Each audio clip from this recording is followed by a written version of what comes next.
tey mooy que le 7 mars bi passé à l'occasion de la célébration de la journée mondiale de la femme dañu lancé woon un projet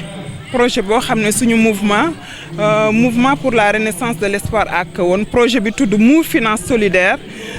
moom la ñu lancé woon pour financer femmes mu commune de Kahone tey ñu jotoon financer 16 groupements de femmes 16 groupements de femmes yi le 19 bii di ñëw le 19 novembre la ñu pare seen fay mu nekkoon nag financement boo xam ne financement sans intérêt la comme yéen ni ngeen ko déggee ci biir salle bi donc ñu ne nit kat boo lancé benn projet li gënoon mooy que balaa ngay gën a xuusaat ci projet bi balaa ngay lancer deuxième phase bi nga def benn évaluation pour xam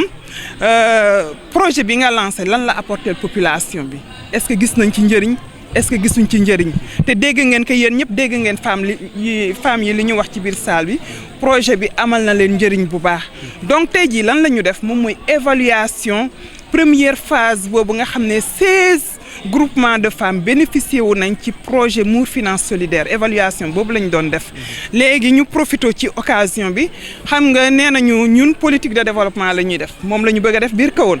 donc commencé ak femmes yi am lu ñu leen defal tey ñu gis ne ñu ngi veille ouverture classe yi ñu ne waruñu kese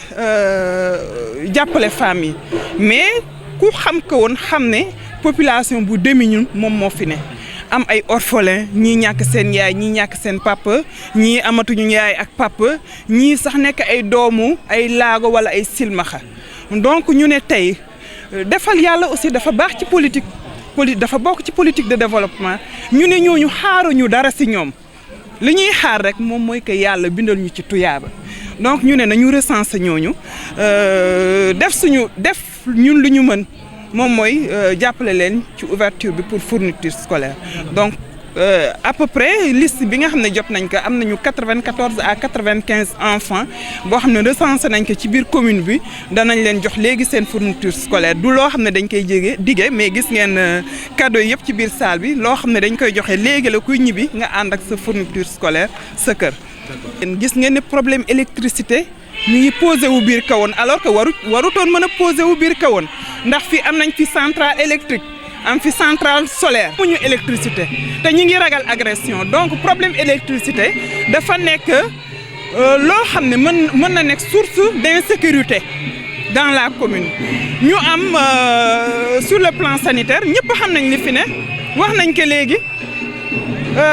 président am na lu mu lancé woon bi mbas mi ñëwee ne nañu dimbale hôpitaux yi nañu dimbale poste de santé yi nañu dimbale mais malgré tout ça suñ poste de santé toog na lu yàgg te amuñu matériel pour def dépistage donc man maa toog fee ak sama lijjante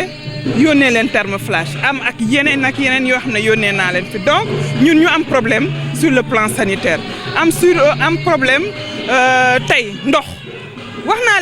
naa leen que léegi ci discours yi femmes yi nelawatuñu nirootuñu nit dañuy gerte ndox mi minuit 1h 2h du matin 3h di xaar kañ la benn goutte ndox di waddee ci seen robinet pour ñu mën a root ndox donc problème mu ndox baa ngi fii Kahone mënuñu wax problème yi fi ne y a tellement de problèmes foncier bi ñëpp dégg nañ ko problème foncier bi nga xam ne Kahone am na ko ñëpp dégg nañ ko am na quartier yoo xam ne boo fa demee tey jii bu amoon benn ambulance boo xam ne dafa war a dugg ci quartier yi du ñu dugg parce que mbedd yi jaay nañu mbedd yi donc